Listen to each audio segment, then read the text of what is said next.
Phoenix memo থেকে নিয়মিত আপনাদের ভূ রাজনীতির ব্যাপারগুলো জানানোর চেষ্টা করি, আমাদের অ্যানালিসিস গুলো বলার চেষ্টা করি। অনেকে আমাদের অ্যানালিসিস গুলোকে কনস্পিরেসি থিওরি বলেছেন, অনেকে বলেছেন যে আমরা বেশি বেশি চিন্তা করি, কিন্তু এই পর্যন্ত যত ধরনের অ্যানালিসিস আপনাদের ধাপে ধাপে জানিয়েছিলাম সেগুলো যে কতটা রিয়ালিস্টিক ছিল তার প্রমাণ আজকে আবার দেব, সাথে থাকুন।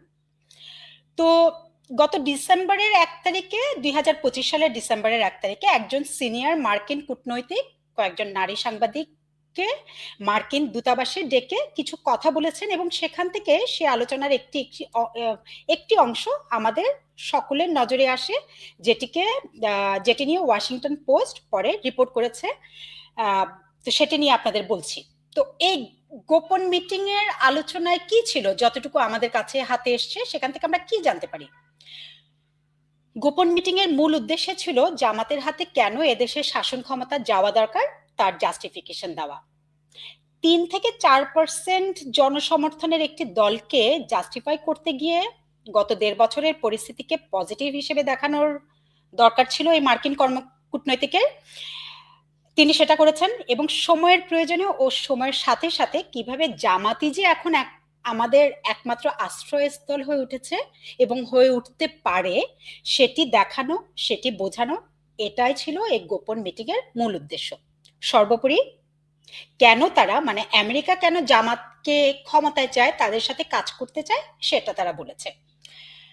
তো এই গোপন মিটিং এর আলোচনার প্রথম দিকে ছিল ডক্টর ইউনূসের স্তুতি। ডক্টর ইউনূসের আমলে অর্থনীতি থেমে যায়নি, রেমিটেন্স যোদ্ধারা নাকি ডক্টর ইউনূসকে বিশ্বাস করেছিলেন বলেই এতদিন পরে তারা ফর্মাল চ্যানেলে টাকা পাঠাতে শুরু করেছেন। গার্মেন্ট সেক্টর নাকি এত প্রতিকূলতার মধ্যেও চলতে থেকেছে। প্রতিটি রাজনৈতিক দলকে ডক্টর ইউনূস অত্যন্ত দক্ষতার সাথে এক প্ল্যাটফর্মে নিয়ে আসতে পেরেছেন, এমনকি গণভোটের ব্যাপারেও। তো দর্শক, মাঝে যে এতগুলো কারখানা বন্ধ হয়ে গেল, প্রায় 30 লাখ মানুষ যে বেকার হয়ে গেল, এবং আরো যে 6.5 লাখ মানুষ দারিদ্র্য সীমার নিচে নেমে যাচ্ছে, সেগুলো এই ভদ্রলোক মানে প্রকারান্তরে আমেরিকা পুরোপুরি কিন্তু ইগনোর করলো। আমদানি রফতানি বিনিয়োগের যে চরম খারাপ অবস্থা, এগুলো একেবারে মিথ্যা, তাই না? আর ডক্টর ইউনূসকে বিশ্বাস করে রেমিটেন্স প্রবাহ বেড়েছে বলল। এই রেমিটেন্স প্রবাহ বাড়ার পেছনের কারণগুলো কি, সেগুলো নিয়ে আমি আপনাদের সঙ্গে আরেকদিন আলোচনা করব, বেশ ইন্টারেস্টিং আলোচনা। তো দর্শক, ইউনূসের স্তুতি করা তাদের দরকার ছিল, আমেরিকার দরকার ছিল, এই কূটনৈতিকের দরকার ছিল, কেননা তারাই তাকে ক্ষমতায় বসিয়েছে। ডক্টর ইউনূস তাদের কোলাবোরেটর, ইউনূসের নেতৃত্বে ইন্টারিম সময়টাকে তাদের ভালো দেখাতেই হবে। দেশ যে শ্রীলঙ্কা হয়ে যায়নি, এটা নাকি ডক্টর ইউনূসের কৃতিত্ব না। দর্শক, বাংলাদেশ শ্রীলঙ্কা হয়ে যাবার মতো অবস্থায় ছিল না, আমরা দেউলিয়া হয়ে যায়নি তখন, বরং আমাদের একটা রোলিং অর্থনীতি ছিল, যেটাকে এই ইন্টারিম আসলে দেউলিয়া করে হয়তোবা চলে যাবে। তো গোপন মিটিং এ আরেকটি যে কথা বলা হয়েছে সেটি হলো, তারা মোটেও মনে করে না শেখ হাসিনার বিচারটি আইনসম্মত বা ন্যায্য, এমনকি তারা আমাদের ট্রাইব্যুনালকেও বৈধ মনে করে না। কিন্তু সাথে সাথে তারা এটাও মনে করে শেখ হাসিনার যে দণ্ডাদেশ হয়েছে সেটা রাজনৈতিকভাবে জিনিয়াস। কি হিপোক্রেসি! অবশ্য ধরুন যে দণ্ডাদেশকে তাদের জিনিয়াস বলা ছাড়া উপায় নেই, কেননা শেখ হাসিনাকে কেবল ক্ষমতাচ্যুত করাটাই তাদের লক্ষ্য ছিল না, তাকে অনুপস্থিত করতে হতো। সেটার জন্য নির্বাসন কাজ করতো না, অবসর কাজ করতো না, এমনকি নির্বাচনে এসে যদি তিনি হেরেও যেতেন সেটাও যথেষ্ট হতো না। সবকিছুর পরও তিনি রাজনৈতিকভাবে প্রাসঙ্গিক থেকেই যেতেন। আর যতক্ষণ শেখ হাসিনা রাজনৈতিকভাবে প্রাসঙ্গিক আছেন, জীবিত আছেন, আওয়ামী লীগ একটি সংগঠিত জাতীয়তাবাদী শক্তি হিসেবে টিকে থাকে। কিন্তু একটি মৃত্যুদণ্ডাদেশ সেটি ভেঙে দেয়। এটা একজন নেতাকে শুধু হারায় না, তাকে অপাঙ্ক্তেয় করে ফেলে, সংগঠনকে পঙ্গু করে দেয়। এবং সে কারণেই এই বিচার যে বৈধ নাকি অবৈধ, এই সত্য যুক্তরাষ্ট্রের কোনো মাথা ব্যথা না।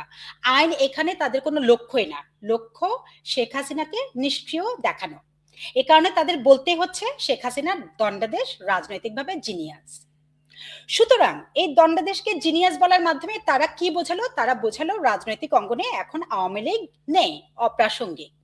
এবং এই কূটনৈতিক আরো বলেছে বিএনপি একটি অন্তঃসার শূন্য দল এবং এই রাজনৈতিক শূন্যতায় জামাত আমাদের জন্য একমাত্র অপশন। কারণ জামাতের এখন মূল ম্যান্ডেট হলো করাপশন দূর করা এবং জামাতের নাকি কোনো করাপশনের রেকর্ড নেই। এবং জামাতকে নিয়ে যে জায়গায় আমাদের সমস্যা, নারী এবং শরিয়া আইন, এই দুই ইস্যুতে জামাতকে রেগুলেট করার জন্য এই ভদ্রলোক দুটি সলিউশন দিয়েছেন, একটি আভ্যন্তরীণ সলিউশন, একটি বাহ্যিক সলিউশন। আভ্যন্তরীণ সলিউশনটি কি, আভ্যন্তরীণভাবে কিভাবে জামাতকে লাইনে রাখা যাবে সে কথা বলতে গিয়ে তিনি যে উদাহরণ দিয়েছেন সেটি নজিরবিহীন। তিনি বলেছেন গত ১.৫ বছরে আইন শৃঙ্খলা বাহিনী নিষ্ক্রিয় ছিল, তারপরও নাকি জনগণ নিজেদের উদ্যোগে দেশের আইন শৃঙ্খলা পরিস্থিতি ঠিক রেখেছে এবং এটাই তাদের মূল বিশ্বাসের জায়গা যে জামাত যদি এখন ক্ষমতায় আসেও তাহলে তারা শরিয়া আইন প্রতিষ্ঠিত করবে না, নারীর অধিকার সংকুচিত করবে না, কারণ জনগণই নাকি সেটা হতে দিবে না। দর্শক, এতদিন ধরে যে হত্যা, গুম, ধর্ষণ, খুন এগুলো হলো সবকিছুকেই তাহলে এই ভদ্রলোক প্রকারান্তরে আমেরিকা একেবারে বেমালুম উড়িয়ে দিলেন, তাই না? আচ্ছা, তো বাহ্যিক চাপ হিসেবে তিনি উল্লেখ করেছেন যে জামাত যদি নারী অধিকার নিয়ে বা শরিয়া নিয়ে বেশি বাড়াবাড়ি করে বা সেটা তারা করতেও চায়, করতে পারবে না, কেননা তুরুপের কার্ডটি নাকি তাদের হাতে। সেক্ষেত্রে আমেরিকা এবং ইউরোপিয়ান ইউনিয়ন গার্মেন্টস শুল্ক আরোপ, রফতানি, ভোক্তার চাপ এগুলার মাধ্যমে জামাতকে অর্থনৈতিক চাপের মধ্যে রেখে তাদেরকে এসব কাজ থেকে বিরত রাখবে। তাদের মতে এই সহজ হিসাবটা বোঝার মতো অনেক বুদ্ধিমান লোক জামাতে আছে এবং জামাত এই ভুল করবে না। এগুলো হলো আমেরিকানদের জন্য লেভারেজ। তো এত কিছুর পরেও তারা কিন্তু পরিস্থিতি যে তাদের সম্পূর্ণ নিয়ন্ত্রণে থাকবে সে গ্যারেন্টি দেয়নি। অর্থাৎ জামাত ক্ষমতায় আসলেই যে আমাদের সকল সমস্যার সমাধান হয়ে যাবে কিংবা জামাত যে তাদের ইসলামিক এজেন্ডা বাস্তবায়ন করতে চাইবে না সেটা তারা নিশ্চয়তা দেয়নি। এই কূটনৈতিক বলেছেন তার মানে এই নয় যে আমরা সবকিছু রক্ষা করতে পারবো বা কোনো কিছুই পরিবর্তন হবে না, এটি মূলত আপনাদের লড়াই, তাই ওই পক্ষে নারীদের সাথে যোগাযোগ রাখা জরুরি। লক্ষ্য করবেন দর্শক, নারীদের ব্যাপারটি তারা বারবার আনছে এবং মিটিংটি তারা করেছেও 4 জন নারী সাংবাদিকের সাথে। অর্থাৎ নারী বিষয়ে জামাতের যে অবস্থান তারা সেটা সম্পর্কে তারা খুব ভালোভাবে জানে। হ্যাঁ, নারী সাংবাদিকদের সাথে মিটিং করে এ ধরনের আলোচনা যখন করা হয় তখন আমাদের বুঝতে হবে তাদের একটি নির্দিষ্ট এজেন্ডা আছে। কি সেটা? তারা জানে সম্প্রতি জামাত নারীদের কর্মঘণ্টা কমিয়ে আনার ব্যাপারে যে প্রশ্নের জন্ম দিয়েছে তা এখনো সকলের মনে দগদগে, বিশেষ করে নারীদের মনে। তারা জানে জামাতকে প্রতিষ্ঠিত করতে তাদের সবচেয়ে বেশি সহযোগিতা লাগবে কিছু ইনফ্লুয়েন্সিয়াল প্রভাবশালী নারীর, যারা অন্যদের দলে ভেড়াতে পারবে। তো দর্শক, চলুন এই পর্যায়ে আমরা একটু দম নেই এবং এই গোপন আলোচনা থেকে একটু নিজেদের সরিয়ে আনি, মাথাটা একটু ক্লিয়ার করি, তাহলে আরেক পরের অ্যানালিসিসটা আরেকটু বুঝতে পারবেন। এবং এটা করতে গিয়ে চলেন আমরা আরেকবার সবাই জামাত সম্পর্কে নিজেদের বুঝটা ঝালাই করি। জামাত যুদ্ধ অপরাধী দল এবং তিক্ত সত্যটা হলো তারা এদেশে তাদের কার্যক্রমের জন্য এখন পর্যন্ত ক্ষমা চায়নি। ৭১-এর জন্য তারা ক্ষমা চায়নি। ১৯৭১-এ যে শক্তিগুলোর সাথে আমরা লড়েছিলাম সে শক্তিগুলোকেই কি আমরা আবার ২০২৪, ২৫, ২৬-এ একসাথে দেখতে পাচ্ছি? আমেরিকা, পাকিস্তান, জামাত, তাই না? দর্শক, চলুন সবাই আবার নিজেদের একবার বলি, ২০২৪-এ তথাকথিত আন্দোলন কোনো ছাত্র আন্দোলন ছিল না, এটা ছিল একটা জঙ্গি আন্দোলন, যে আন্দোলনের মূলে ছিল জামাত শিবির এবং আমেরিকার ষড়যন্ত্র, এবং এই আন্দোলনের একমাত্র উদ্দেশ্য ছিল শেখ হাসিনাকে ক্ষমতাচ্যুত করা, এবং এটাই হলো রেজিম চেঞ্জ। চলুন আবার সবাই মনে করার চেষ্টা করি, শেখ হাসিনাকে উৎখাত করার পরে সকল রাজনৈতিক দলের সাথে মিটিং শেষ করে আমাদের সেনাপ্রধান ওয়াকারুজ্জামান বেরিয়ে আসলেন এবং এসে প্রথমে যাদের নাম নিয়েছিলেন সে নামটি ছিল জামাতে ইসলামী।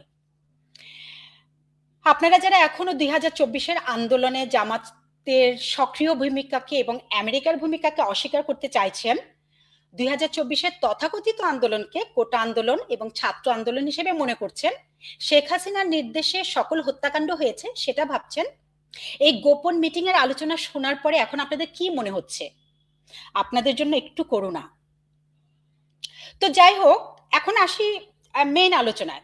তো আমেরিকা কেন চাচ্ছে জামাতকে, তাদের স্বার্থ কি, বা ডিপ স্টেট কেন চাচ্ছে এই অঞ্চলে তাদের প্রভাব বিস্তার করতে? কেন তারা এই অঞ্চলের উপর ঐতিহাসিকভাবে তাদের প্রভাব বিস্তার করতে চাইছে, এগুলো নিয়ে কিন্তু আমরা টাইম টু টাইম আপনাদেরকে বহুবার আলোচনায় বলেছি। 1971 সালে তারা বঙ্গবন্ধুর সাথে দর কষাকষি করেছে, এরপর তারা বহুদিন ধরে শেখ হাসিনার সাথে দর কষাকষি করেছে এই অঞ্চলে তাদের বিভিন্ন এজেন্ডা বাস্তবায়ন করতে। সেটা তারা পারেনি, শেষ পর্যন্ত তারা শেখ হাসিনাকে সরিয়েছে সে কারণে। এদিকে বিএনপিকেও তারা রিলায়েবল মনে করে না, দুর্নীতিগ্রস্ত মনে করে। কিন্তু আসল কথা হলো বিএনপিও কোনো ধর্মবাদী দল নয়, এখানে কিছু জাতীয়তাবাদী এবং সেকুলার এলিমেন্টসও আছে, এখানে মুক্তিযুদ্ধের সপক্ষের মানুষজনও আছে। সুপার পাওয়ার গুলো স্থিতিশীল স্বায়ত্তশাসিত রাষ্ট্রকে ভয় পায়, কারণ সে রাষ্ট্র নিজের নীতি নিজে নির্ধারণ করে, সে দর কষাকষি করতে পারে নতুন করে, সে জোট বদলাতে পারে, সে নো বলতে পারে। আমরা সেরকম একটি রাষ্ট্র ছিলাম। শেখ হাসিনাকে উৎখাতের মাধ্যমে আমাদেরকে দুর্বল করার প্রথম প্রক্রিয়াটি শুরু হয়, এবং আওয়ামী লীগের অনুপস্থিতিতে যদি বিএনপি ক্ষমতায় আসে, আমেরিকা ভয় করছে যে হয়তো বিএনপির হাত ধরে বাংলাদেশ রাষ্ট্রটি স্থিতিশীলতার দিকে হয়তোবা আগাতে পারে, যা আমেরিকার কাম্য নয়। একটি অস্থিতিশীল দুর্বল রাষ্ট্র আমেরিকার জন্য সবচেয়ে বেশি কাম্য, কেননা একটি দুর্বল রাষ্ট্র, যে রাষ্ট্র অনির্দিষ্টকালের জন্য ট্রানজিশনে থাকে, তাকে নিয়ন্ত্রণ করা যায়, তার উপর নির্ভর করা যায়, তাকে শাসন করা যায়। আমাদেরকে সেই অস্থিতিশীল রাষ্ট্র বানানো হচ্ছে, এবং জামাতের হাত ধরে এই অস্থিতিশীলতাকে দীর্ঘায়িত করার প্ল্যান করা হচ্ছে। আর এ কারণে আমেরিকা বা ডিপ স্টেট জামায়াতকে ক্ষমতায় দেখতে চায়। সুতরাং পুরো ঘটনাটার মধ্যে আমরা কি দেখলাম? আমরা রেজিম চেঞ্জের ধাপগুলো দেখলাম। একজন জাতীয়তাবাদী নেতাকে বিচারিকভাবে নিশ্চিহ্ন করা, ধর্মনিরপেক্ষ রাজনীতিকে শূন্য করা, ইসলামবাদকে স্বাভাবিক করা, এবং রাষ্ট্রকে আগে আইনে বেঁধে ফেলা, এটাই রেজিম চেঞ্জ। বাইরের কোনো পরাশক্তি আকাশ থেকে পড়ে রেজিম চেঞ্জ ঘটিয়ে দিল, আজকাল কিন্তু সেরকমটি হয় না। রেজিম চেঞ্জ করতে লাগে স্থানীয় সহযোগী বা কোলাবোরেটর, যারা পুতুল নয় কিন্তু আমেরিকান বা সুপার পাওয়ারগুলোর পার্টনার বা সহযোগী। তো আমেরিকার এই দেশে রেজিম চেঞ্জের প্রথম কোলাবোরেটর ছিল ডক্টর ইউনুস, যার হাত ধরে সংস্কারের নামে রাষ্ট্র ব্যবস্থাকে পুরোপুরি দুর্বল করে ফেলা হয়েছে, অর্থনীতি ধ্বংস করা হয়েছে, সাংস্কৃতিক বিপর্যয় ঘটানো হয়েছে, মুক্তিযুদ্ধকে 24-এর বিপরীতে দাঁড় করানোর সকল প্রক্রিয়া শেষ হয়েছে। এখন নির্বাচনের নামে এই দুর্বল রাষ্ট্রটি তুলে দেওয়া হবে এমন এক শক্তির কাছে যারা কখনো এই বাংলাদেশ রাষ্ট্রের অস্তিত্বেই বিশ্বাস করেনি। এই রাষ্ট্রের মূলনীতিতে যাদের সমস্যা, ধর্মনিরপেক্ষতা যাদের রাজনৈতিক দর্শনের বিপরীত, সুতরাং এদের হাতে অস্থিতিশীলতা অনিবার্য, তাই না? আবার মজার ব্যাপার কি জানেন, জামায়াতকে কিন্তু যুক্তরাষ্ট্রের চিরকাল দরকার নেই, তাদের দরকার জামায়াতকে একটি নির্দিষ্ট সময় পর্যন্ত। সকল চুক্তি সই হয়ে যাক, নিয়ন্ত্রণ কাঠামো বদলে যাক, আইনে বাধা পড়ুক সার্বভৌমত্ব, নিরাপত্তা আর ডেটা আর্কিটেকচার লক করা হয়ে যাক, এই পর্যন্তই। এই প্রসঙ্গে আপনাদের যদি মনে করিয়ে দেই অনেক আগে হয়ে যাওয়া এনডিএর কথা। এনডিএ কোনো ট্রেড ডিল বা বাণিজ্য চুক্তি ছিল না, কিন্তু এই চুক্তির মাধ্যমে তারা আমাদের ডিজিটাল সার্বভৌমত্ব, শ্রমিক আইন, প্রতিরক্ষা চুক্তি, প্রতিরক্ষা ক্রয়, পরিবেশগত মানদণ্ড এবং ডেটার উপর কন্ট্রোল নিয়ে নেগোসিয়েশন করে। এটাকে বলে সার্বভৌমত্বের জলাঞ্জলি। এসব কিছু, এসব জায়গা যখন স্ট্যাবলিশ করা হয়ে যায়, তখন রেজিম চেঞ্জের আকার প্রকার কেমন হলো, সেটা ধর্মবাদী হয়ে গেল কিনা, সেসব একেবারেই বিবেচ্য থাকে না। এরপর কে শাসন করবে তা গৌণ হয়ে যায়, কারণ রাষ্ট্রের আইনি ও অর্থনৈতিক কাঠামো যখন পূর্ব পরিকল্পিতভাবে চুক্তিবদ্ধ হয়ে পড়ে, তখন নির্বাচনের মাধ্যমে ক্ষমতা দখলকারী বদলালেও তার গতিপথ বদলায় না কিন্তু। আর এটাও আপনাদের একটু এই ফাঁকে বলে রাখি, এই চুক্তিগুলোর আলটিমেট উদ্দেশ্য কিন্তু এই অঞ্চলে আমেরিকার উপস্থিতি নিশ্চিত করা। চায়না ভারত বলয়কে নিয়ন্ত্রণ করার জন্য তাদের এই উপস্থিতি জরুরি। তো আসলে সবচেয়ে বড় বিপদ আমাদের জন্য ইসলামবাদ নয়, সবচেয়ে বড় বিপদ হলো বাংলাদেশকে এমন অবস্থায় নিয়ে যাওয়া হয়েছে বা নিয়ে যাওয়ার প্ল্যান করা হচ্ছে যেখানে আমাদের কোনো অপশন থাকে না, আমাদের কোনো চয়েস থাকে না, যেখানে গণতন্ত্র থাকে কিন্তু সার্বভৌমত্ব থাকে না। আর সার্বভৌমত্ব যখন চুক্তিবদ্ধ হয়ে যায়, নির্বাচনের মাধ্যমে ক্ষমতার বদল তখন আহ কোনো মুক্তির পথ হয় না, ফাঁদ হয়ে যায়।